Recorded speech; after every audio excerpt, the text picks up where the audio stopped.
Yes, guys, how you doing? It is me, Tommy123, once again bringing you an incredible video, really, guys. Today we're talking about controller settings. Last time we talked about camera, this time we're talking about controller. That's how we do things, guys. Make sure to subscribe. I am a small channel. It does help out. Every little sub counts towards the percentage. And guess what happens every time I see the percentage go up?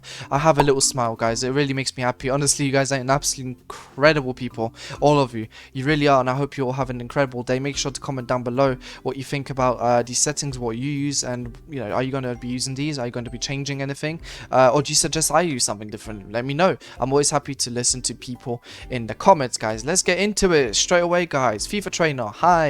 You do not need this. You will not be able to use it anyway in competitive modes like Weekend League Division Rivals, so do not use the FIFA trainer unless you are literally playing offline single player and you're learning the game. Apart from that, do not bother with FIFA trainer. It's a waste of time.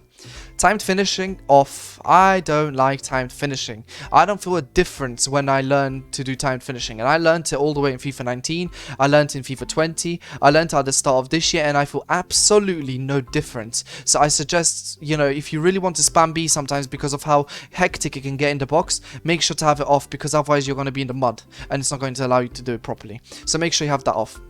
Next, player switch indicator on, guys. That's so that you can see who you're going to switch to if you press LB or L1 on PlayStation. You need to make sure that is on, guys, at all times. You cannot mess around with this too, because you will be in the mud. You'll be in the mud, guys.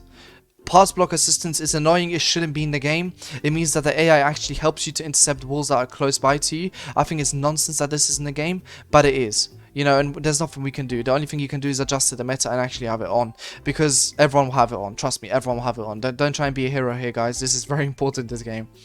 Auto switching, air balls and loose balls. I'm not even going to explain this because people are going to get confused, and when they get confused, they're going to switch it and mess around. Don't move it from this. It just means that when the person crosses the ball in, I'm explaining it. I said I wouldn't, but I am. When the person crosses it in, you switches you automatically to a player. Imagine having to switch when defending cross. It's already bad as it is, guys, so don't mess around with that. Auto switching move assistance is none. Basically, let's say someone's trying to make a through ball. You're there, switch into your center back to cover it. If you have it on high, that player will keep running that direction for like a second or a second and a half longer than when after you switched. If you have on none, you can straight away change direction and everything. I think this is very important to learn because it allows you to really adapt to the fake shots, to the quick scoop turns, all that kind of stuff. So none is very important, guys. Jockey is on assisted. I wish manual was a thing, but because assisted is like an aimbot when you're jockeying with the LT or L2 on PlayStation, make sure it is on assisted. Auto flare pass, I have it on, but that should be off, guys. It's the most frustrating thing ever. It's basically the culprit for why sometimes your players do this random Rabona pass or whatever. It's so annoying. Auto clearances need to be on. Very important. It will allow you to clear the ball. Auto shots on, even though it rarely happens. Player lock. Right, we're going to talk about contextual in a second. I'm going to hide that, in fact. Player lock, basically, guys, is that new feature. So if you press left stick, right stick together, you can switch who you're controlling by flicking the right stick. I don't really use it. I've not seen many people use it. Everyone thought it would be this cool feature that's going to transform FIFA, but I made the rhyme there. But no, it's not, guys. Let's be real. It is absolutely not. It is a fake and useless thing to use. Honestly, it's a waste of time, guys. So I have it on just in case I ever want to use it, but it's not that important. It won't affect you whether you have it on and off anyway if you're not using it. Contextual agile dribbling. This one's controversial. It's up to you. I have it on because everyone has it on, but you can have it off if you want. That's basically when your player kind of faces up towards the goal when you're holding the left stick back or whatever, instead of him actually turning back. He does that to sometimes obviously give himself a better opportunity. It's like this Volta kind of, FIFA Street kind of dribbling. But I have it on because a lot of people have it on and it helps. Assisted headers, I have it off. As it says here, manual headers for passing and for shooting are more accurate and more powerful. It doesn't say that, but they are. So basically, it adds more skills to headers. And I do agree with this. My headers are a lot more powerful and a lot more accurate if I learn how to do it manually. So use on if you're learning it. But if you really want to improve your game and really give yourself an edge, put it on off. Player switching, right stick switching, make sure it's player relative. Basically, this means if you're defending with Varane and then you want to switch to your Rio Ferdinand, if you flick up, bang, it switches to Rio Ferdinand because Rio Ferdinand's above you. However, if it's ball relative, what it does is that it was basically from the ball, so you'd have to switch considering where the ball is. And since the ball can move at any moment because it's being kicked, it just makes it useless. Make a player relative. Don't mess around with this. Ball relative is going to put you in Division 10, I swear. It is the most useless feature ever. Ground pass assistance, assisted. I'm not even going to explain these assisted ones. Of course it's assisted. What else do we expect at this point, guys?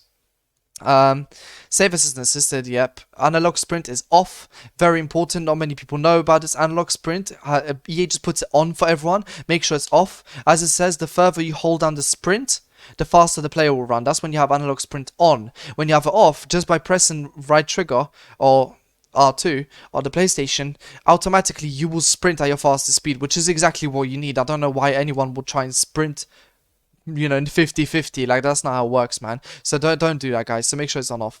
Defending's tactical. You can't do legacy anyway online, so make sure it's tactical. Pass receiver lock, the last part, guys, is late. The reason why the pass receiver lock is late is because it means if I press A, for example, to pass to my left back Mendy, but I see Mendy's getting marked up, last second I can just flick the left stick the other way and my player will turn around and pass the other way. It helps you and saves you so much time and obviously opportunities when you're facing someone that's very good at marking up the play. He'll mark it up, but you can quickly switch it. Don't put it on early. Make sure it's on late, guys. It's very, very important. And it is the default setting anyway, as they say. This is why I'm using all my stuff, just in case, because people always ask about this.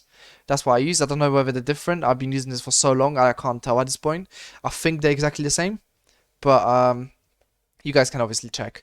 Guys, I hope you enjoyed the video. Make sure to subscribe, like I said before. The giveaway is literally 24 subscribers away. We're about to start the giveaway. And thank you to everyone that's obviously helped the channel. Thank you to everyone that's still helping the channel. And make sure to check out all my socials down below. You don't want to miss out. I obviously answer all questions in comments. I answer all questions in my DMs, however long it may take me sometimes. But guys, make sure to let me know what you think about this. And guys, as always, until next time, peace.